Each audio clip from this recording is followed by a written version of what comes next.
안녕하세요. 저는 남편과 아이 한 명을 키우고 있는 30대 주부입니다. 전 학창 시절에 공부를 참 잘했습니다.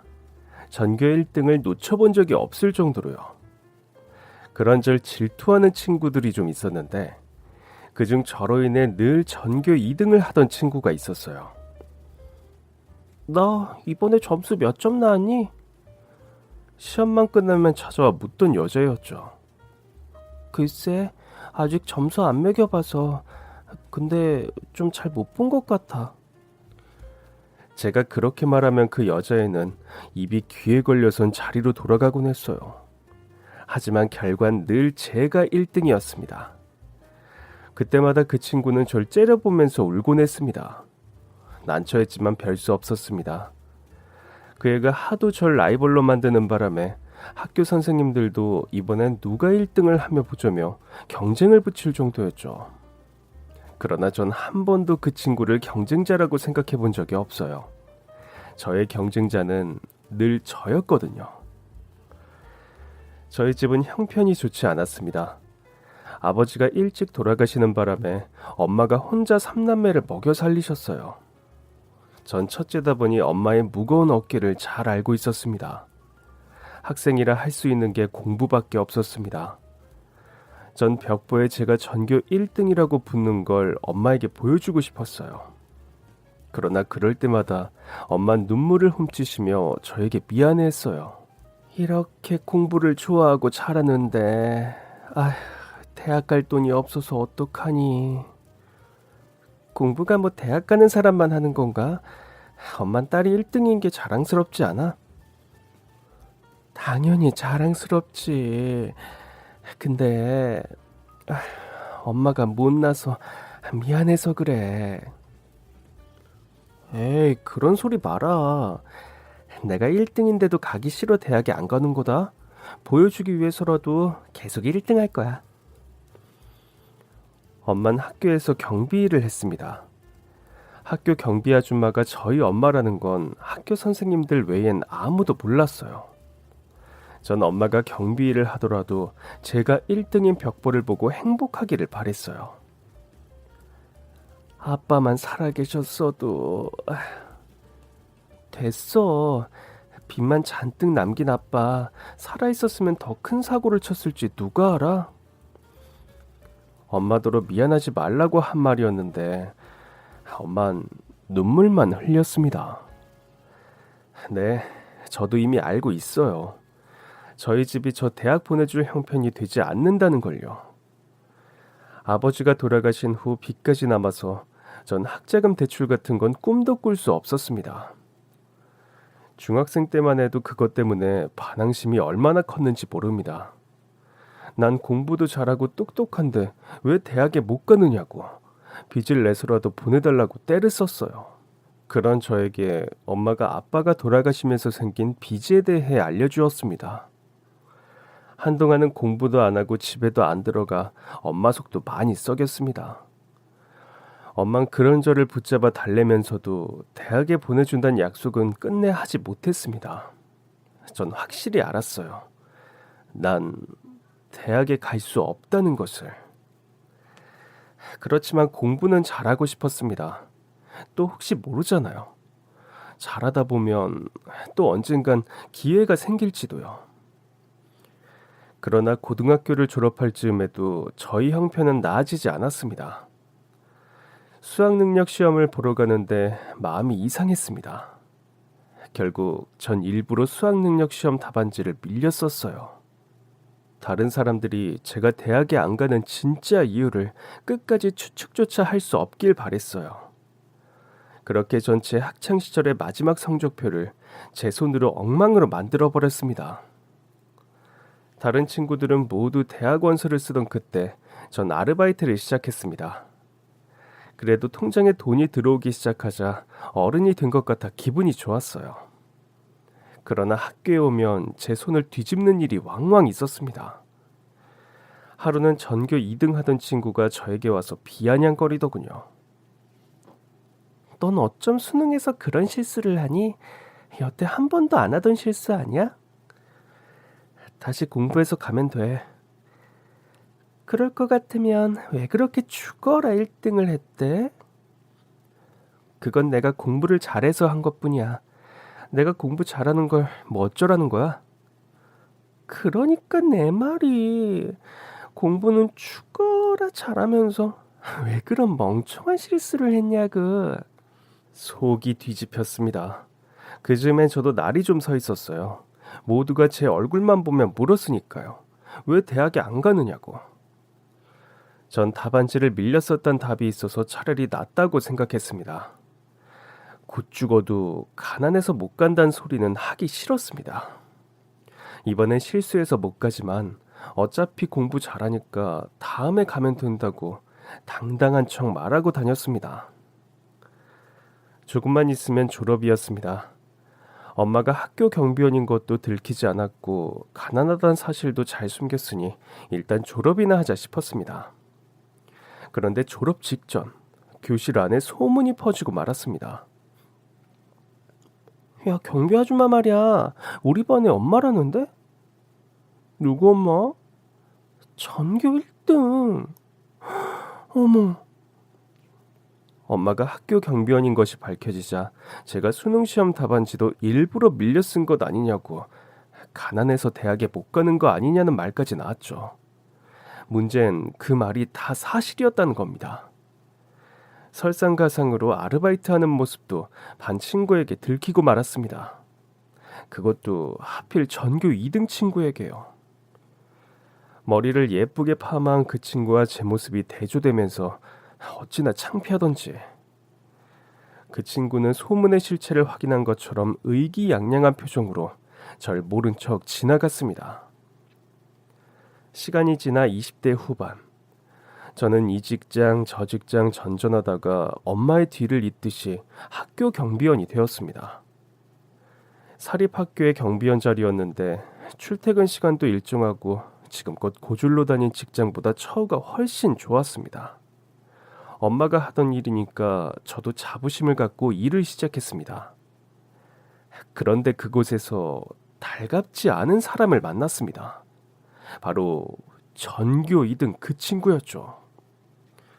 그녀는 절 볼 때마다 묘하게 경멸하는 표정을 지었지만 아는 척은 하지 않았습니다. 마침 그곳에서 지금의 남편도 만났던 터라 그 애의 존재가 버겁진 않았어요. 남편은 학교시설 관리직에 있던 사람이었는데 저에게 첫눈에 반했다더군요. 우린 연애를 시작했고 결혼하기로 결심했습니다. 시부모님께 인사를 드리러 가는 날 엄청나게 긴장했습니다. 제가 내세울 게 없어서 더 그랬어요. 사실 직전에 엄마가 재혼을 하셨는데 예비 시부모님께는 괜한 흠이 될 수 있다며 비밀로 했습니다. 그래서 상견례 자리에도 엄마 혼자 나오셨죠. 다행히 시부모님은 저희 결혼을 반대하지 않으셨습니다. 아니, 정확히는 큰 기대가 없어 보였달까요? 제가 알기론 남편은 시댁의 장남이었거든요. 좀 이상하다 싶긴 했지만 살면서 상처를 워낙 많이 받은 터라 안도했습니다. 결혼 준비는 빠르게 진행됐어요. 그러나 시어머니는 결혼에 관해 전화 한 통이 없으셨죠. 늘 제가 먼저 전화를 해서 이것저것 물었지만 대답은 늘 한결같았습니다. 니들이 알아서 하라는 것이었어요. 결혼식장은 꽤 좋은 곳을 얻었는데 결혼식 날에서야 직장에 와본 시어머니가 깜짝 놀라시더라고요. 너희 벌이에 뭐 이렇게 거창한 데를 얻었어? 아, 엄마가 도와주셨어요. 한 번 하는 결혼인데 좋은 곳에서 하라고.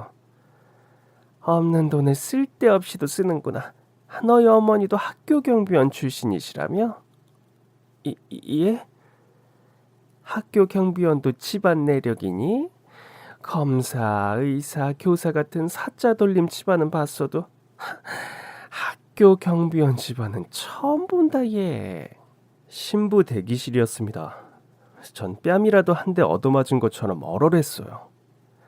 지금껏 밥 한 끼 사주신 적 없던 분이 결혼식 날 대뜸 저희 모녀에게 모욕을 주는데 성질 같아선 되받아치고 싶은 걸 꾹 참았습니다. 당신 아들은 뭐 대단하냐? 그렇게 대단했으면 날 만났겠냐 그러면서요. 근데 그게 결국 제 욕이더라고요. 그만두자 싶었죠. 좋은 날인데, 내가 주인공인 날인데 신경 쓰지 말자고 생각했어요. 그런데 더 놀라운 일이 벌어졌습니다. 시댁 식구들이 신부 대기실로 절 보겠다며 찾아왔습니다. 모든 식구를 본 건 그때가 처음이었어요. 여러 번 일가 친척이 모인 자리에서 인사를 드리겠다고 했는데 시어머니는 한사코 그럴 것 없다며 거절하셨거든요. 그땐 배려인 줄 알았는데 그날에서야 알았죠. 시어머니는 그냥 제가 창피했던 거예요. 그날 남편의 남동생을 처음 봤습니다. 저와 남편이 연애하기 직전에 결혼한 남동생이 있다는 건 알고 있었어요. 그 남동생이 나름 친절하게 인사를 하기에 반갑게 인사를 나누고 있는데 뒤에서 볼일을 마치고 온 남동생의 아내, 저에겐 동서될 사람이 얼굴을 내밀더라고요. 그 얼굴을 보는 순간 전 너무 놀라 굳어버리고 말았습니다. 저의 동서는 바로 그 전교 2등, 늘 절 질투하던 그 동창이었어요. 그런데 그 친구는 절 보고도 놀라지 않더라고요. 전 그제서야 시어머니가 저희 엄마도 학교 경비원이었다는 사실을 어떻게 알았는지 알게 되었죠. 결혼식을 어떻게 했는지 기억이 나지 않습니다. 내 동서가 그 친구라니, 세상에 이게 무슨 질긴 악연인가 싶었죠. 그 친구도 놀란 건지 결혼식 내내 잘 보이지 않더라고요. 가족 사진 찍을 때 또 한 번 본 기억이 납니다. 신혼여행을 다녀온 뒤에도 시어머니는 굳이 시댁에 올 거 없다며 인사를 거부하셨습니다. 덕분에 다행인 건 동서를 가족으로 볼 일은 한동안 없었다는 겁니다. 물론 학교에선 종종 눈이 마주쳤지만 동선 아예 절 모른 척 하더라고요. 전 당장이라도 네가 시어머니에게 내 엄마 이야기를 했느냐 따져 묻고 싶었지만 참았어요. 엄연히 직장인데 큰 소리를 내고 싶지 않았으니까요. 절 경멸의 시설로 안 보는 걸 다행이라 여겨야 할지, 그래도 이제 가족인데 아예 무시하는 걸 더 섭섭해야 할지 모르겠더라고요. 저도 에라 모르겠다, 모른 척하고 지냈습니다. 어느덧 결혼 후 첫 명절이 다가왔습니다. 시어머니는 명절에도 뭐 굳이 오냐는 식으로 말씀을 하시더라고요. 제가 3번 전화를 걸면 한 번 받는 식이셨습니다. 그래도 그건 너무 예의가 아닌 것 같아갔어요. 남편은 굳이 오지 말라는데 뭘 가냐는 식이더라고요. 당신은 내 입장은 생각도 안 하지. 어머니가 나 마음에 안 들어 하시는 거 알아. 그래도 명절에도 안 가는 건 좀 그렇잖아. 당신이라도 갈 생각을 해야지. 내가 당신 집에 당신을 끌고 가야겠어? 나도 별로 안 가고 싶어서 그래. 왜? 그러나 남편은 대답이 없었습니다. 무슨 사연이 있는 것 같긴 했으나 그즈음 아이가 생기면서 잊고 지냈어요. 남편도 무척 기뻐했습니다. 아이가 생긴 기쁨 때문인지 시댁에 가는 문제도 전보다 덜 예민하게 굴더라고요. 명절이다 보니 동서와의 불편한 만남은 예정된 수순이었습니다. 시댁에 들어가는데 동서네 식구는 벌써 와 있더라고요. 들어가자마자 시어머니에게 한 소리를 들었습니다. 네가 무슨 주인공이라도 돼? 왜 이렇게 늦게 오니? 어머니, 저희가 뭐 그렇게 늦었다고 핀잔을 주세요? 시어머니의 한마디에 남편이 바로 받아치더라고요. 속으로 내심 통쾌했지만 남편을 말렸습니다. 여보, 어머님께 예의 없이 그게 뭐야? 우리가 가장 늦은 건 맞네. 어머니 죄송해요. 제가 요즘 잠이 많아져서. 마침 임신 사실을 알리기 좋은 타이밍이다 싶었죠. 이 사람 임신했어요. 스트레스 받으면 안 되니까 잔소리하지 마세요. 남편의 말에 시어머니는 어이가 없다는 듯 콧방귀를 뀌었습니다. 애 가지면 늦게 와도 된다고 누가 그러든? 그러니까 내가 니들 오지 말랬잖아. 올 거면 제때제때 째깍째깍 오든가. 네 마누라만 애 가진 줄 알아? 시어머니는 동서의 어깨를 다정하게 감싸며 말했어요. 우리 새애기도 임신했다. 그런데도 나 힘들까봐 일찌감치 와서 일도 돕고 말동무도 해주고. 내가 이러니까 니들 노는 걸 안 달가워하는 거야. 언제 부른 적도 없으면서 마치 불렀는데도 매번 이런 식이라는 듯 말하더라고요. 기가 찼지만 동서까지 임신이라니 생각지도 못한 소식에 당황했습니다. 그날 결국 음식 준비며 설거지까지 모든 건 제 몫이 됐습니다. 정신을 차리고 보니 제가 다 하고 있더라고요.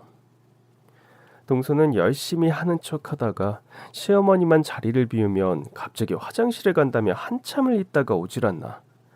어느새 두 여자 모두 나가고 저만 음식장만을 하고 있었어요.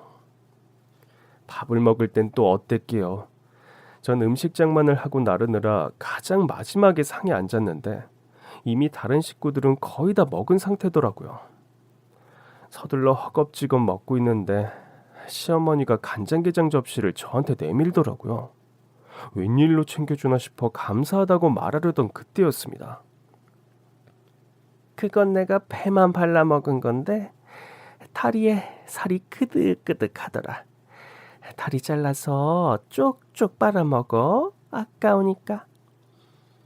게장 접시를 다시 보니 정말 뚜껑 부분은 싹 비어있고 다리만 붙어있더라고요. 저는 기가 찼습니다. 그러니까 본인이 먹고 남은 게껍질을 저한테 준 겁니다. 다리에 남은 살이 아까우니 발라 먹으라고요. 그때였습니다. 남편이 시어머니가 내민 게껍질을 들더니 벽에다가 집어던졌습니다. 여보. 전 화들짝 놀라 남편을 말렸지만 남편은 화를 주체하지 못했습니다. 남편은 시어머니 앞에서 있는 밥그릇이며 국그릇, 반찬 접시까지 밀어버리며 난장판을 만들었습니다. 전 너무 놀라서 남편을 뒤에서 끌어안았습니다. 여보, 뭐 하는 거야? 이러지 마. 당신 지금 뭐 하는 거야? 어? 어머니, 제 와이프가 우스워요? 에? 어머니가 먹고 버린 게껍질을 빨아먹으라고요? 에? 당신이 제정신이야? 그렇게 화가 난 남편은 처음이었습니다. 전 남편의 팔을 붙들며 애원했습니다. 여보, 그만해. 내가 진짜 그거 먹은 것도 아닌데 왜 이래? 정신 차려. 거실은 난장판이 돼 있었습니다. 결론 남편은 절 데리고 시댁을 나가려고 했어요.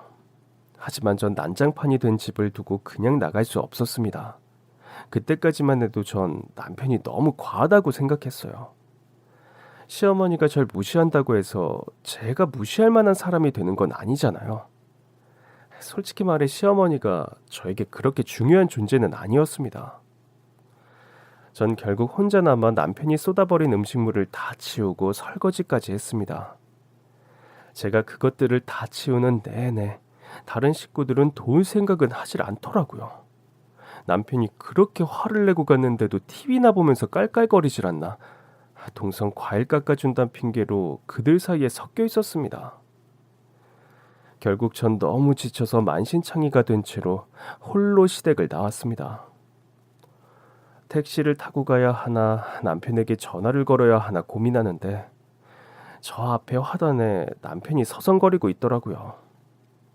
그 모습을 보는데 왜 그렇게 짠하던지 갑자기 눈물이 핑 돌았어요. 남편도 멀리서 절 보곤 쭈뼛쭈뼛 다가오더라고요. 미안해. 내가 쌓인 게 많아서. 전 결국 남편을 끌어안고 엉엉 울었습니다. 분명 같은 집 안에 있는데 한 식구라는데 저만 식모처럼 밥상을 치우고 설거지를 하던 시간이 서러웠나 봐요. 전 남편의 손을 꼭 잡고 집으로 돌아왔습니다. 그리고 이후론 시어머니께도 전화를 드리지 않았어요. 그 집 아들인 남편이 괜찮다는데 그래, 안 보고 살면 어떠냐 싶더라고요. 그렇게 어느덧 배는 불러 전 만삭이 되었습니다. 학교 안에서 만삭인 사람은 저와 동서뿐이어서 저희 둘은 학교 안에서 여러모로 이목을 끌었습니다. 마치 학창시절에 전교 1등, 2등을 하던 그때처럼 묘하게 서로를 의식하고 있었죠. 학교 안에서 누구도 저희가 동서 사이라는 걸 몰랐어요. 전 학교에 육아휴직계를 제출해 동서보다 먼저 휴직을 시작했습니다. 학교에서 동서를 안 보니 소화도 잘 되는 것 같고 좀 편하다 싶던 어느 날이었습니다. 출산 준비를 하느라 바쁘던 때였어요. 산후조리원은 어디로 갈 건지 얼마나 있을 건지 하는 것들을 남편, 친정엄마와 함께 의논하던 중이었어요. 웬일인지 시어머니에게 전화가 오는 것이었습니다. 시어머니가 먼저 전화를 걸어온 건 처음이라 좀 얼떨떨하기도 하고 혹시 무슨 일이 있나 싶어 받았습니다. 시어머니의 말투가 전보다 훨씬 누그러져 있더라고요. 예, 애기 낳을 때 되지 않았니? 그간 통 연락이 없더라. 마치 섭섭하다는 듯한 말투에 그간 연락을 안 한 게 좀 효과가 있었나 싶더라고요. 네, 얼마 안 남았어요. 몸조리는 어떻게 하려고 그러니? 조리원 들어가려고요. 조리원? 아휴, 니들 벌이의 조리원은 너무 비싸지 않니? 그놈의 벌이. 진짜. 대줄 것도 아니면서 무시하는 말이 점점 마음에 걸리기 시작했습니다. 그래도 조리원이 몸풀기에 좋으니까요. 저희가 알아서 하니까 걱정하지 마세요. 걱정은 무슨... 그럼 됐고 내가 미역국이나 끓여주마. 갑자기 무슨 일인가 싶었습니다. 네. 감사합니다. 제 미역국을 끓여주겠다는 시어머니의 말에 갑자기 마음이 녹기 시작했습니다. 전처럼 좀 더 살갑게 대해드려야 하나 싶기도 하고 갑자기 변한 시어머니의 태도에 어떻게 해야 할지 모르겠더라고요. 그렇게 출산일이 다가왔습니다. 전 자연분만으로 아들을 낳았습니다. 그 자리에 남편과 저희 친정 식구들이 있었어요. 시댁 식구들은 하나도 보이지 않기에 물었더니 동서도 아이를 낳았다고 하더라고요. 전 어이가 없어 농담 반으로 남편에게 말했습니다. 혹시 당신 어디서 주워왔어? 아니 그게 아니고서야 당신이 장남인데 이렇게까지 무심할 수가 있어? 동서만 며느리야? 그런데 어쩐 일인지 남편은 얼굴이 빨개진 채 어떤 대답도 하지 못했습니다. 좀 이상하다 싶었지만 어쩐지 건드리면 안 될 것 같아 그만두었어요. 퇴원하고 아기와 조리원에 들어갈 때까지도 시어머니는 코빼기도 보이지 않았어요. 미역국을 끓여준다 할 땐 언제고 전 남편과 함께 조리원으로 향했습니다.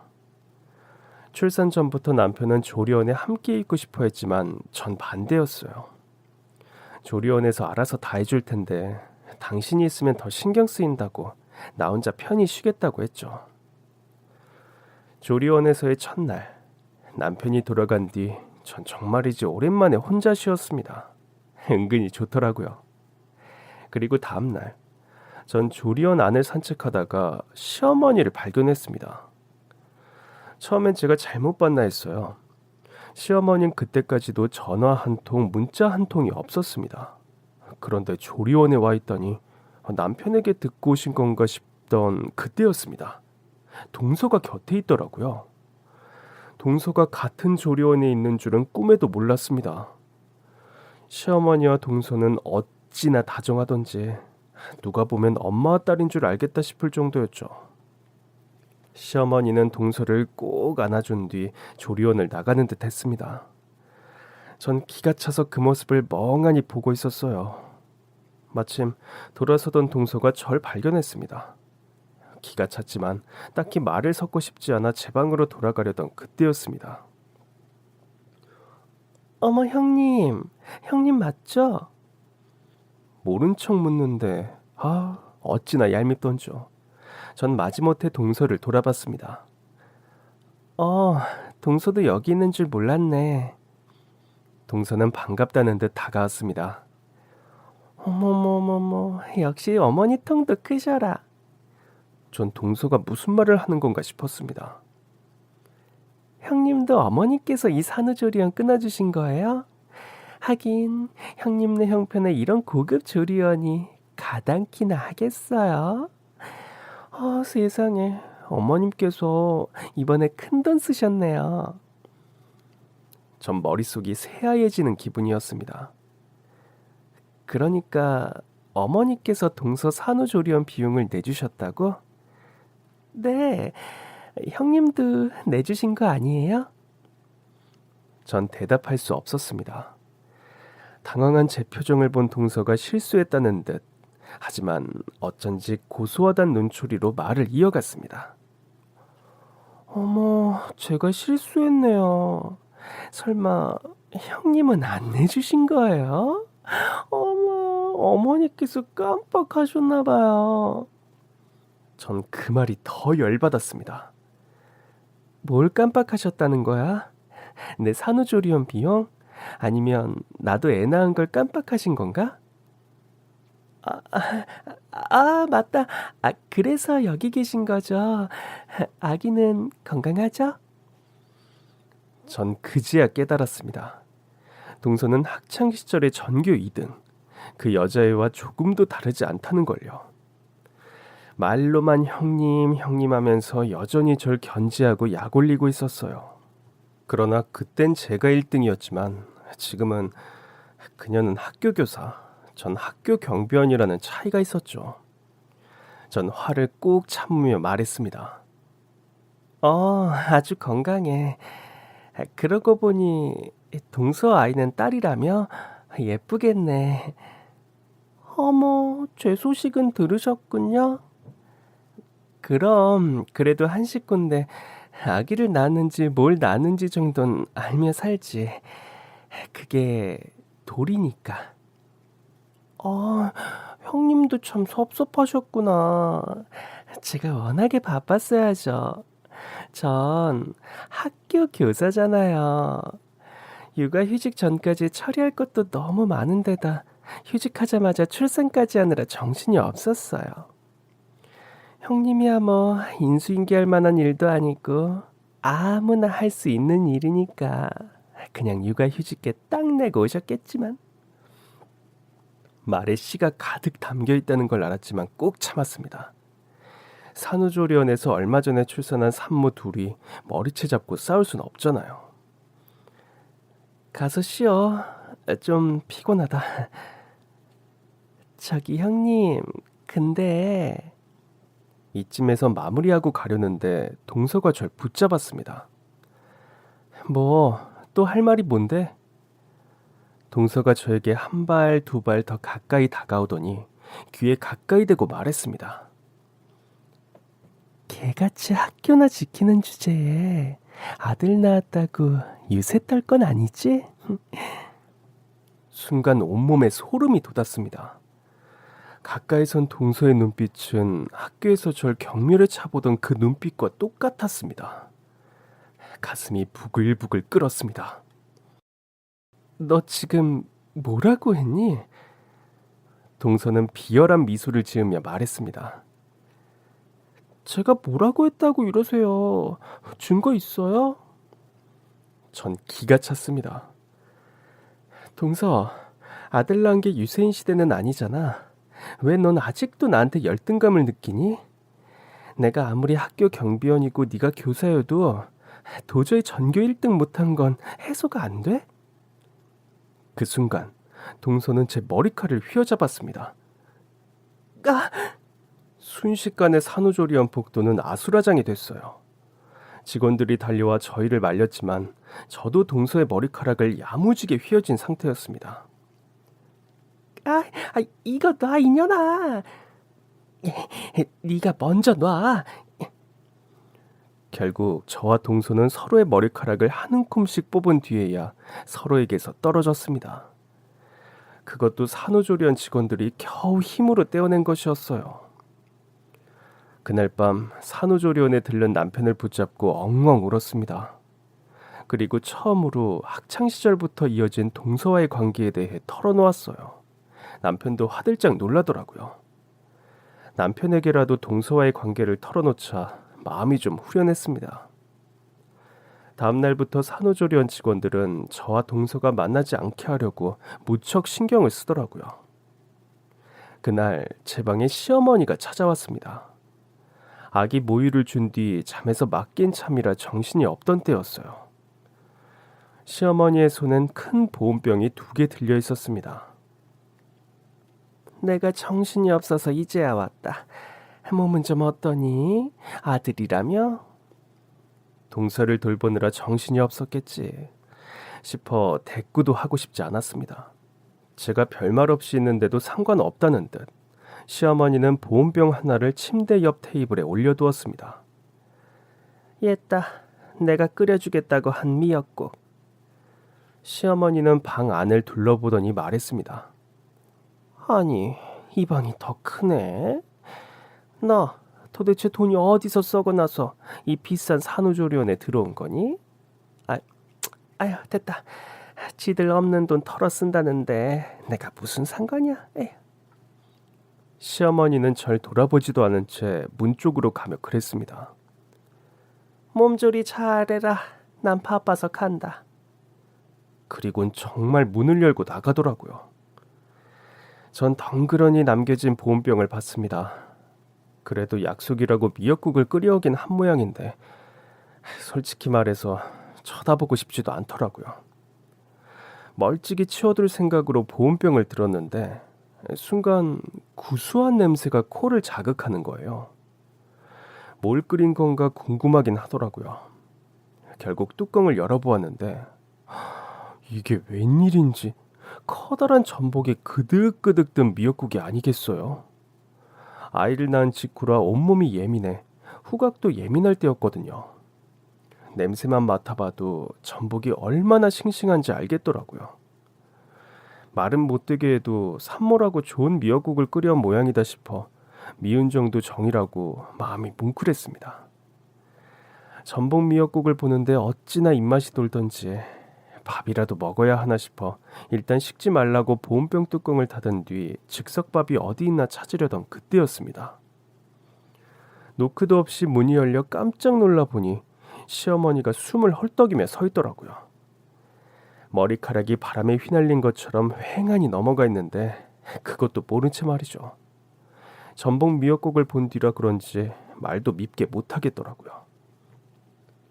어머니 미역국 감사해요. 제가 아깐 자다 일어나가지고. 그러자 시어머니는 제 말이 끝나기도 전에 보온병의 위치를 보더니 잽싸게 그것을 낚아채 갔습니다. 보온병이 바뀌었더라. 이게 네 거야? 내가 바빠가지고 깜빡했다.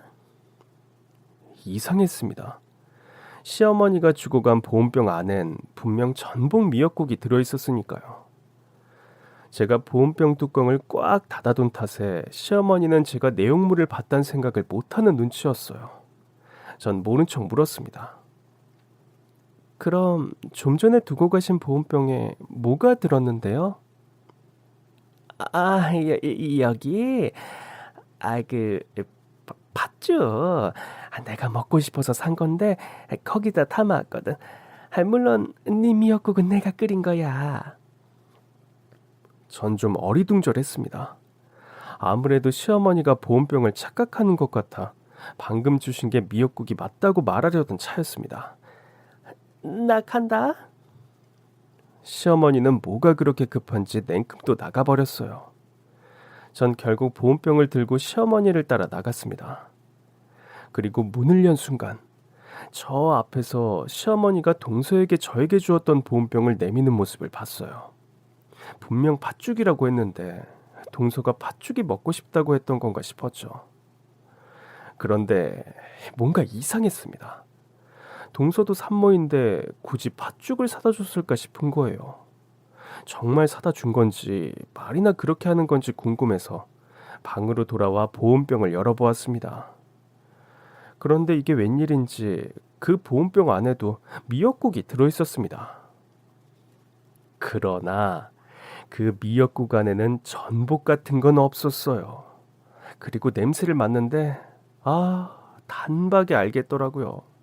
인스턴트 미역국이라는 걸. 냄새가 얼마나 자극적이던지 전 이내 보온병 뚜껑을 닫아버렸습니다. 그리고 이내 멍해졌어요. 그러니까 시어머니는 보온병을 착각한 게 아니었던 거죠. 전복이 그득그득 든 그 미역국은 동서를 위해 끓여온 것이었고 저에게 줄 미역국은 인스턴트 미역국이었던 겁니다. 지금껏 시어머니에게 사랑 못 받는 게 그렇게 한스럽지 않다고 생각했는데 정말 서러워서 눈물이 펑펑 나더라고요.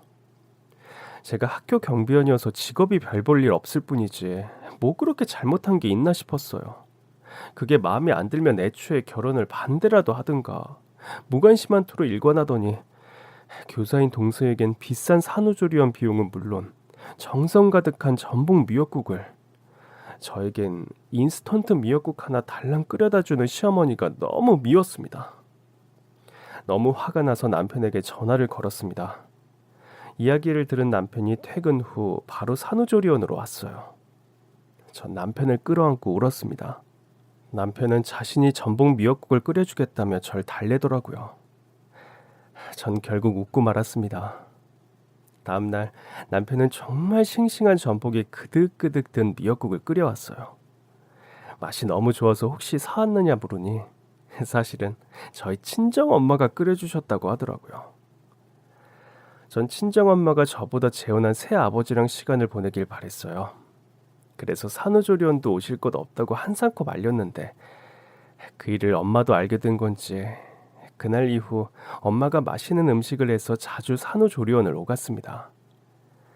내 사람들이 적극적으로 절 돌보자 저도 비로소 안정을 되찾을 수 있었습니다. 전 아이와 함께 건강하게 집으로 돌아왔습니다. 돌아온 뒤에도 친정엄마는 비싼 재료를 쓴 미역국이며 반찬을 열심히 해다 주셨어요. 이제 그만해도 된다고 해도 계속 해다 주셨어요. 제 얘기를 새아버지도 들으신 건지 새아버지도 집에 자주 오셨어요. 오셔서 위로도 해주시고 아이도 돌봐주시면서 오히려 새아버지와 더 가까워지게 되었습니다. 그 사이 육아휴직 기간도 끝나가고 있었습니다. 그즈음 시어머니에게서 또 연락이 왔어요. 제 카톡 프로필을 보신 건지 애가 많이 자랐다면서 한번 집에 들르라고 하시더라고요. 인스턴트 미역국만 생각하면 그냥 끊어버리고 싶었지만 그래도 남편의 엄마인데 알겠다고 했습니다. 남편에게 말했더니 남편이 노발대발 하더라고요. 그 집엔 뭐하러 또 가? 그 집이 남의 집이야? 당신 집이잖아. 그래도 어떡해. 미우나 고우나 가족인데. 남편은 한숨을 내쉬었습니다. 결국 남편은 제 성화에 못 이겨 함께 시댁으로 향했어요. 제 손엔 시어머니가 주고 간 보온병이 들려 있었습니다. 시댁에 가보니 아니나 다를까 동서도 와 있더라고요. 아직 어린 아기한테 불편할 정도로 장식이 많은 옷을 입혀놨더라고요. 저희 아기는 순면으로 된 깔끔한 옷을 입고 있었어요. 동서는 제 아이를 보더니 콧방귀를 끼더군요. 마치 제 아기가 더 화려한 옷을 입었다고 승리라도 한 듯한 태도였어요. 전 시어머니에게 보온병을 내밀었습니다. 뭘 담아온 거니? 아이, 보온병이 왜 이렇게 무거워? 시어머니는 그것을 보는 둥 마는 둥 봤더니 식탁에 대충 올려놓더라고요. 전 시어머니에게 그것이 뭔지 정확하게 설명했습니다. 어머니께서 좋아하신다는 팥죽이에요. 지난번에 미역국 감사해요. 시어머니는 그제야 보온병에 관심을 갖기 시작했습니다. 그래? 나 웬만큼 잘하는 집 아니면 안 먹는데. 전 의기양양하게 말했습니다. 잘하기로 판명이 난 곳에서 만든 거예요. 인기가 엄청난 브랜드예요. 시어머니의 눈이 휘둥그레지더니 냉큼 보온병을 열었습니다. 그리고는 냉큼 숟가락으로 한 숟가락을 떠서 입에 넣더라고요. 팥죽을 맛본 시어머니의 표정이 일그러졌습니다. 이게 인기 많은 집 거라고? 예, 내가 안 먹어본 팥죽이 없는데 너 지금 장난하니? 응? 이거 인스턴트 팥죽이잖아. 어머, 어머니, 역시 단박에 알아보시네요. 역시 어머니께서 좋아하실 줄 알았어요. 내가 이걸 좋아하는 걸로 보이냐? 너 진짜 돌았어? 시어머니한테 직접 팥죽을 쏘지 못할 망정 인스턴트 팥죽을 갖다 줘? 너 내가 이런 싸구려나 먹는 사람인 줄 알아? 아유 진짜 누가 싸구려 아니랄까봐 어디 감히 이런 걸. 시어머니는 보온병을 싱크대로 가져가더니 그대로 개수구에 처박았습니다. 그래도 화가 안 풀리는지 저에게 와선 삿대질까지 하며 그러더라고요. 이 싸가지 없느냐. 장난질을 해도 유분수지. 내가 네 친구야? 당장 꺼져. 어여 개처럼 학교나 지켜. 그 순간 동서가 저에게 했던 똑같은 말이 떠오르더군요. 둘이 모여 절 두고 같은 소리를 하는 모양이었습니다. 동서와 저와 시어머니의 싸움을 재밌다는 듯 보고 있더군요. 그때였습니다. 시어머니가 제 뺨을 때리려고 손을 번쩍 들어 올렸습니다. 전 놀라서 눈을 질끈 감았죠. 그리고 곧이어 찰싹하는 소리가 났어요. 하지만 제 뺨에선 아무 느낌도 없었죠. 이상해서 눈을 떴을 때 시어머니가 제 뺨을 움켜쥔 상태로 바닥에 주저앉아 있는 것을 보았습니다. 아니 호리 자식, 너 이 자식 키워준 은혜도 모르고 나한테 손찌검을 해? 이게 아주 정신이 나간 거 아니야?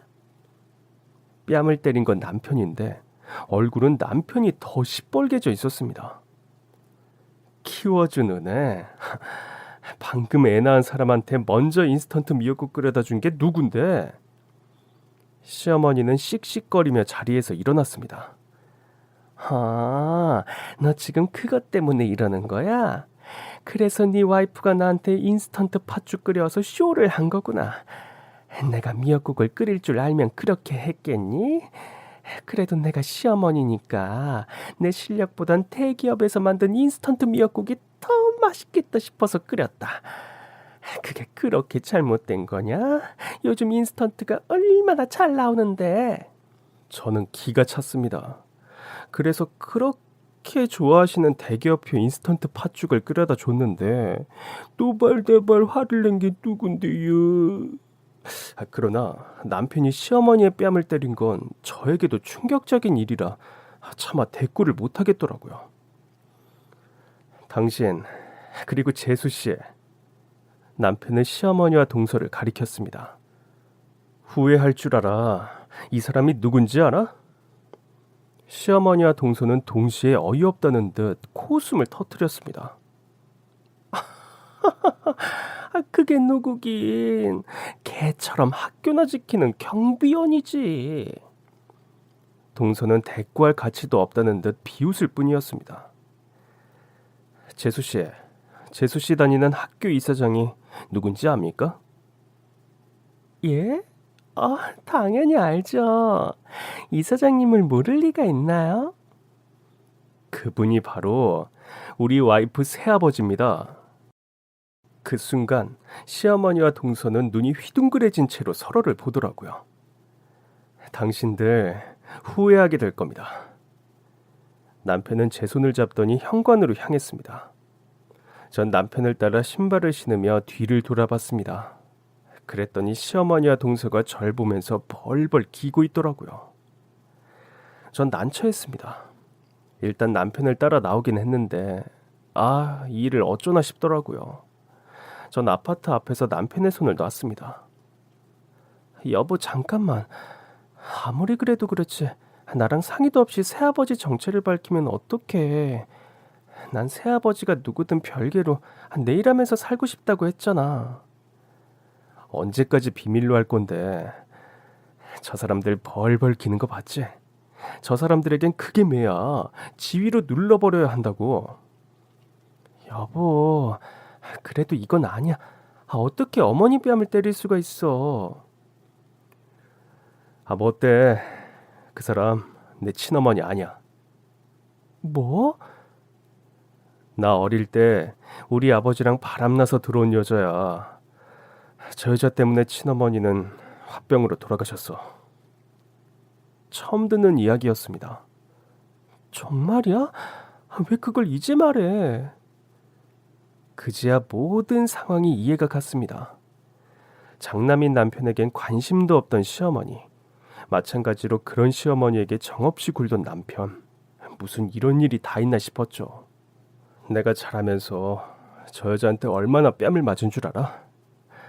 내가 지 아들 걸 뺏었다는 둥 때렸다는 둥 온갖 혐의를 뒤집어 씌우면서 자기 스트레스 받을 때마다 내 뺨을 때리며 살던 여자야. 나 저 여자 보기 싫어서 20살도 되기 전에 나와서 살았어. 뭐 집안 보조 다 끊겼지만 그래도 난 그게 더 좋았어. 남편은 울면서 제 손을 잡았습니다.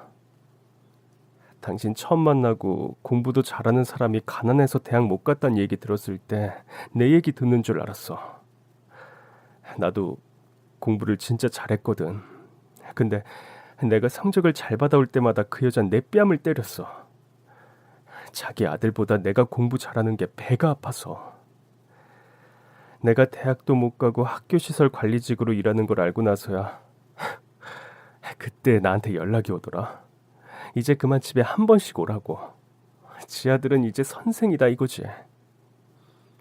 남편의 이야기를 듣는데 저도 눈물이 쏟아졌습니다.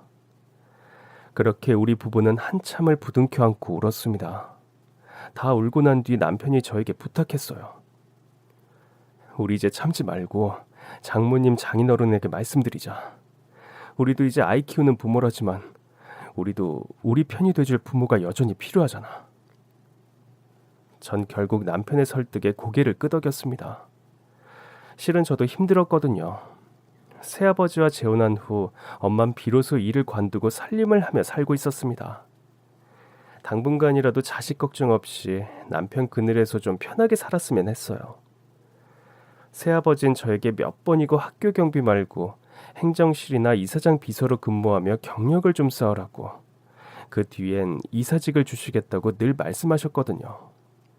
물론 남편에게도 마찬가지로 좋은 제안을 해주셨고요. 하지만 전 그게 엄마에게 짐이 될까봐 받고 싶지 않았어요. 친정으로 돌아가는 길 남편이 말했습니다. 난 이대로 사는 게 좋아. 그러니까 당신만 좀 더 편하게 살았으면 좋겠어. 적어도 그 여자랑 재수 씨가 당신 무시하지 않게. 그렇게 친정에서 그간의 일들을 털어놓자 엄마는 눈물을 흘리셨습니다. 딸이 그런 대우를 받고 살았다는데 서럽지 않은 부모가 어디 있겠어요. 새아버지도 표정이 딱딱하게 굳으시더니 저에게 강압적으로 말씀하셨어요. 이제 넌 내 딸이야. 더는 내 제안 거절하지 마라. 그리고 복직할 땐 내가 행정실 자리 줄 거야. 근데 일단 시작은 말단 자리부터야. 대신 이력서 넣어. 처음엔 월급도 경비직보다 적을 거다. 하지만 차근차근 경력 쌓아. 그렇게 경력 쌓아 놓으면 지금 내 자리 너한테 줄 테니까. 새아버진 금수저 집안에서 태어나 지금껏 미혼으로 사신 분이었어요. 자식이라곤 엄마와 재혼을 통해 만난 저뿐이었습니다. 전 새아버지의 자리 같은 건 생각에도 없었어요. 다만 행정실 말단 직원부터 시작하란 새아버지의 제안엔 감사히 고개를 숙였습니다. 며칠 뒤 학교로 복직을 했습니다. 교문을 들어가 경비실이 아닌 학교 건물로 걸어가는데 누군가가 뒤에서 제 어깨를 잡더라고요. 깜짝 놀라 돌아보니 동서였습니다. 형님. 눈물까지 그렁그렁해선 저에게 벌벌 기더라고요. 동서는 제 팔을 이끌고 건물 뒤편으로 데리고 가더니 무릎을 꿇었습니다. 형님, 제가 그동안 정말 잘못했어요. 늘 형님이 1등이셨잖아요. 그래서 제가 늘 열등감이 있었어요. 늘 1등이셨던 형님이 저 좀 봐주세요. 전 얘가 왜 이러나 싶었습니다. 너 진짜 왜 이러니? 누가 보면 내가 네 목숨줄이라도 쥐고 있는 줄 알겠다. 동서는 두 손까지 싹싹 빌며 말했습니다. 친구야, 우리 형님 동서이기 전에 동창이고 친구잖아. 나 임용시험 다 떨어지고 겨우 사립학교 들어왔어. 근데 나 재계약 안 될 것 같아. 전 의아했습니다. 사립학교 교사도 정년이 보장되는 자리였기 때문입니다. 나 실은 정규직 아니야. 기간제야. 그동안 계속 재계약해 주셔서 겨우겨우 다니고 있었는데 이번에 재계약이 어려울 것 같다는 연락을 받았어. 네가 새아버지한테 말 좀 잘해주면 안 될까? 우리 가족이잖아. 가족 같은 소리를 하고 있네 싶었습니다. 동서가 기간제 교사라니 생각지도 못한 반전이었습니다. 이거 어머니는 몰라. 시댁엔 비밀이야. 응? 더더구나 시어머니는 이 사실조차 모르다니 아이고 기가 찼습니다. 어머니 말에 전 경비원이었지만 정규직이었거든요. 전 남편에게 이 사실을 말했고 남편도 어이가 없다는 듯 웃었습니다. 그러나 곧 우리의 화제는 바뀌었어요. 오늘 행정실 첫 근무는 어땠어? 어색했지 뭐. 그래도 열심히 배우려고. 아직 말단이지만 작은 일부터 차근차근 하는 건 자신 있어. 아이고, 우리 마누라 기특하네. 당신은 정말 계속 시설 관리직 할 거야? 그럼 나는 내일에 만족해. 보람도 있고. 우와, 우리 남편 대견하네. 그렇게 저희 부부는 똘똘 뭉쳐 서로를 의지하고 응원하며 살고 있습니다. 친정에도 자주 가면서 즐거운 시간도 보내고 있고요. 아이도 무럭무럭 건강하게 자라고 있으니 힘든 시간을 이겨낸 보람이 있는 나날이다 싶습니다. 시어머니와 동서는 어떻게 지내고 있냐고요? 뭐 알아서들 잘 지내겠죠. 대신 여전히 똘똘 뭉쳐 지내는지는 모르겠지만요. 동서는 결국 재계약에 실패했거든요. 알고 보니 그간에도 실력이 너무 없어서 윗사람에게 몰래 뒷돈이나 쥐어주며 겨우 자리 보존을 하고 있었더라고요. 그게 걸리는 바람에 빼도 박도 못하게 퇴출당했더라고요. 동서도 둘째를 낳을 땐 시어머니에게 인스턴트 미역국을 받게 될까요? 그러나 그들이 인스턴트 팥죽을 먹든 미역국을 먹든 무슨 상관이겠어요. 중요한 건 제 하루는 오늘도 성실하고 행복하게 잘 흘러가고 있다는 겁니다. 그럼 지금까지 제 긴 사연 들어주셔서 정말 감사합니다. 오늘도 행복한 하루 되세요.